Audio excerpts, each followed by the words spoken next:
Dear students, today in this video we will discuss about biogeochemical cycles. What are biogeochemical cycles? These are pathways that are essential for cycling of elements between the abiotic and biotic factors of an ecosystem. Now, just like an energy flow, these elements cycling is also essential for proper functioning of an ecosystem.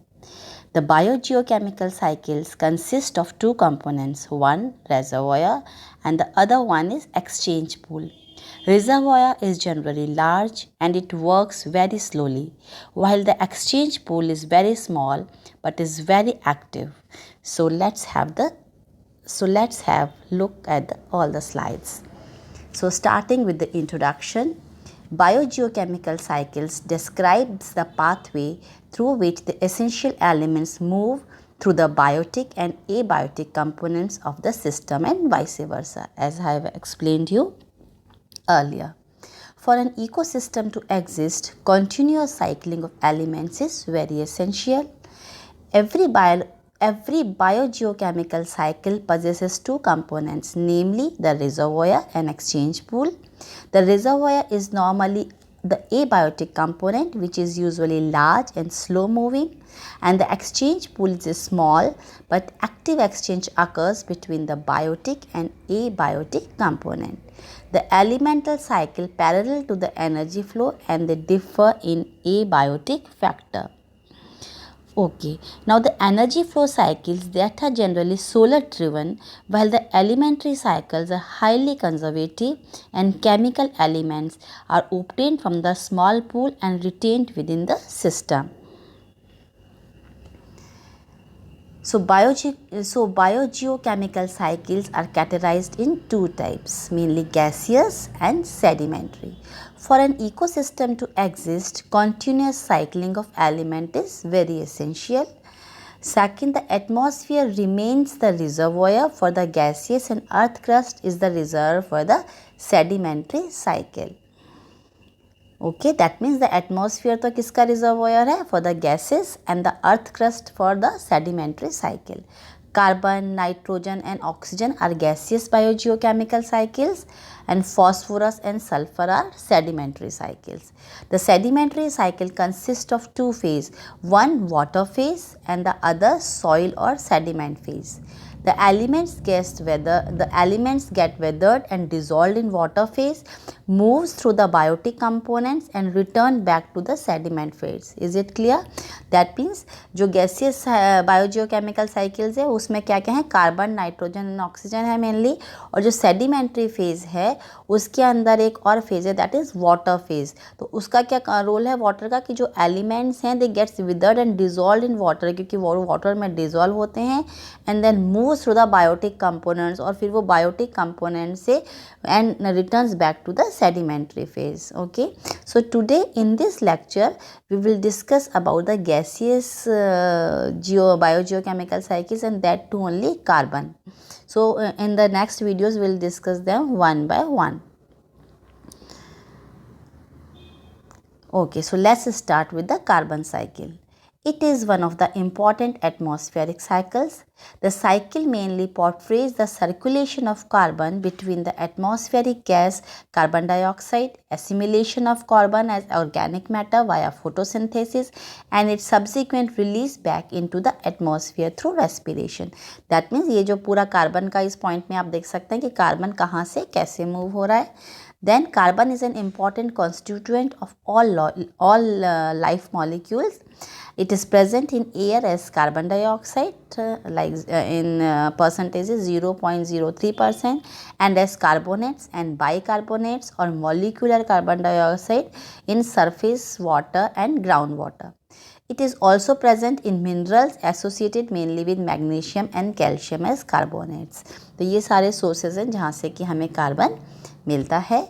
Then coal, lignite, petroleum and natural gas are the sources of carbon fixed due to high pressure and temperature deep below the earth's surface.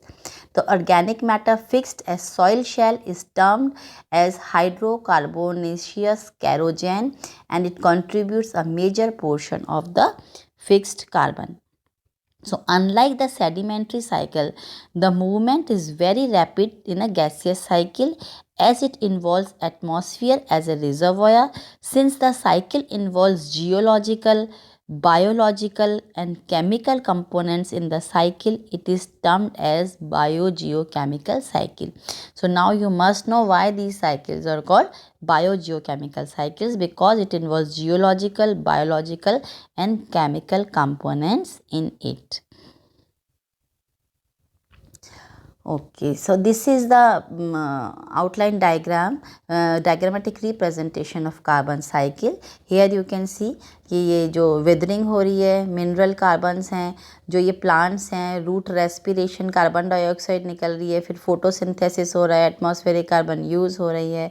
इधर आप देख सकते हैं कि carbon dioxide कहाँ से निकल रही है, एनिमल रेस्पिरेशन से निकल रही है, जो व्हीकल्स के एग्जॉशन से, इंडस्ट्रियल एमिशन से यहाँ, और fossil fuel.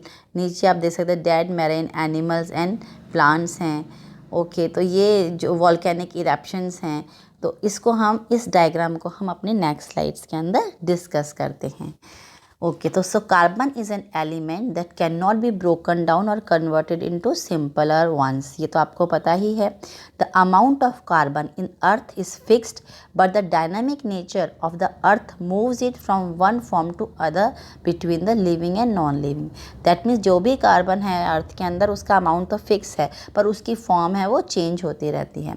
The carbon cycle occurs in a series of steps. अब उनको हम डिस्कस करते हैं. क्या हैं कार्बन साइकिल के steps? Number 1, it begins with the fixing of carbon in the biological system by capturing solar energy via the process of photosynthesis. That means अभी कैसे कैप्चर हुआ?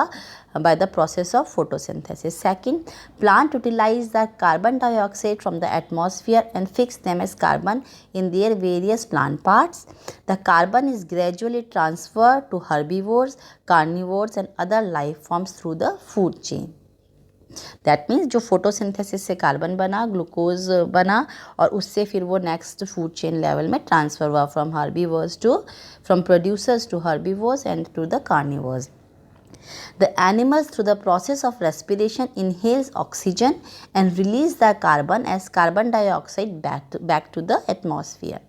The death and decay of plants and animals return the carbon back to the soil by the action of decomposers such as bacteria and fungi, as you can see in the diagram.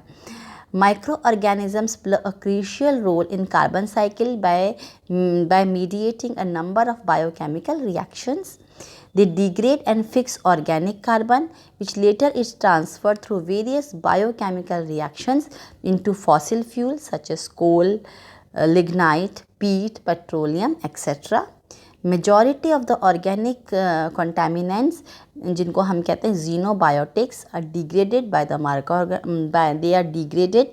the microorganisms to release the carbon back into the soil.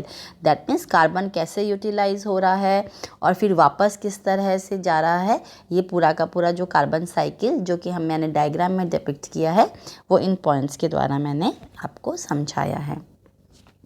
Now again the carbon circulates within the ocean too. ये तो अभी हमने किसकी बात की? अर्थ की. अब oceans के अंदर भी कार्बन सर्कुलेट होता है. Where the photosynthetic algae fixes carbon dioxide and produce biomass. Okay, the carbon dioxide gas from the atmosphere dissolve in water to form weak carbonic acids. The carbonic acid further dissociates into hydrogen ions and bicarbonate ions. The hydrogen ions react with the minerals and alters them, resulting in clay and other ions such as sodium, potassium and calcium. Corals, a marine organism, participate calcium and bicarbonates to form calcium carbonate. Coral आपको पता ही है क्या होता है. And the calcium carbonate जो कि coral से बना is stored in the sediments in the ocean floor as reserves. Okay, so ये पूरा कार्बन साइकिल का है. Now the calcium carbonate in the sediments are metamorphosed in deep subduction zones and orogenic belts. During volcanic eruptions, a huge amount of carbon dioxide is evolved from the mid-oceanic ridges and hot spot volcanoes. The metamorphosed calcium carbonate is the source of carbon dioxide released from the ocean. तो आपको समझ में आ गया पूरा ये cycle कि किस तरह से कार्बोनेट्स बना कोरल रीफ से, उसके बाद वो वहाँ पर जम गया ओशियन में, फिर जो इरप्शन से क्या कार्बन डाइऑक्साइड किस तरह से जो मेटामॉर्फस का कैल्शियम कार्बोनेट जो है किस तरह से उसने सोर्स प्ले किया कार्बन डाइऑक्साइड का to release from the ocean. तो ये पूरा का पूरा साइकिल है कि किस तरह से तो कैप्चर हुई कार्बन डाइऑक्साइड जो कि मैरीन प्लांट्स थे उनसे, और फिर किस तरह से कैल्शियम कार्बोनेट से वापस कार्बन डाइऑक्साइड रिलीज हो गई। The release carbon dioxide once again cycles back in 3 routes. ठीक है, डिजॉल्व इन, अब जो भी रिलीज कार्बन डाइऑक्साइड वो वापस कौन कौन से रूट्स फॉलो करेगी, dissolve in ocean water, some are bound as carbonate rocks and some are bound as biomass, that is photosynthesis से। Okay, thus the carbon cycle is very vital because now ये जो हम summarise कर रहे हैं इसको जो भी आपने कार्बन साइकिल स्टडी किया है, तो दस the carbon cycle is very vital because carbon is the backbone of life on the earth. ये तो आपको सभी पता है, ये कार्बन से ही क्या है, फोटोसिंथेसिस के बाद जो भी ग्लूकोज बनता है तो वो क्या है, it is the backbone of life on earth. It has a lot of sources and sinks. The speed of carbon movement from source to sink is not same all the time and it varies from sources. Carbon cycle is altered by various anthropogenic emissions leading to impacts on global level, and that means जो human activities हैं उनसे जो carbon cycle है बहुत बार alter हो जाता है। ऐसा नहीं जैसे हमने एक्सप्लेन किया कि ऐसे हो रहा है, फिर यहाँ से रिलीज़ हो रही है, फिर वहाँ से जा रहा है। जो एंथ्रोपोजेनिक एमिशंस हैं, जो ह्यूमन मेड एक्टिविटीज़ हैं, उनसे क्या है, ये बहुत जो कार्बन साइकिल है it is altered altogether. The impacts caused by the anthropogenic activities are provided below. कौन कौन से इम्पैक्ट्स हैं? Number 1, burning fossil fuels leads to the release of huge amount of carbon dioxide. Okay, जो भी अपने fossil fuels को burn कर रहे हैं उससे बहुत ज़्यादा अमाउंट निकल रहा है कार्बन डाइऑक्साइड का। As discussed earlier, trees sequester carbon dioxide during photosynthesis. Deforestation increases the level of carbon dioxide in air. That means जो trees हैं वो क्या कर रहे हैं, कार्बन डाइऑक्साइड लेवल को क्या कर रहे हैं, उसको डिक्रीज कर रहे हैं फोटोसिंथेसिस से। पर जब हम डिफॉरेस्टेशन करते जा रहे हैं, ह्यूमंस फॉरेस्ट को उखाड़े जा रहे हैं, तो increase level of carbon dioxide हो रहा है। Alteration in CO2 level due to man-made activities causes increase in temperature of the earth due to greenhouse effect. Okay, तो क्योंकि कार्बन डाइऑक्साइड का लेवल इंक्रीज हो रहा है, इससे कि क्या हो रहा है, जो टेम्परेचर इंक्रीज हो रहा है due to greenhouse effect. The global warming result in the destruction of earth due to sea level rise, floods, drought, increase temperature and changing weather patterns. Okay, thank you so much. तो ये carbon cycle आज हमने detail में study किया है कि क्या क्या तो कार्बन के सोर्सेज हैं, उसको किस तरह से फिक्स करते हैं, और वापस एटमॉस्फेयर में कार्बन किस तरह से आता है, और कौन सी एंथ्रोपोजेनिक एक्टिविटीज़ हैं जो कि इस कार्बन साइकिल को ऑल्टर करती हैं। नेक्स्ट लेक्चर में हम बाकी जो गैसियस साइकिल्स हैं उसके बारे में स्टडी करेंगे। Okay students, take care, thank you so much.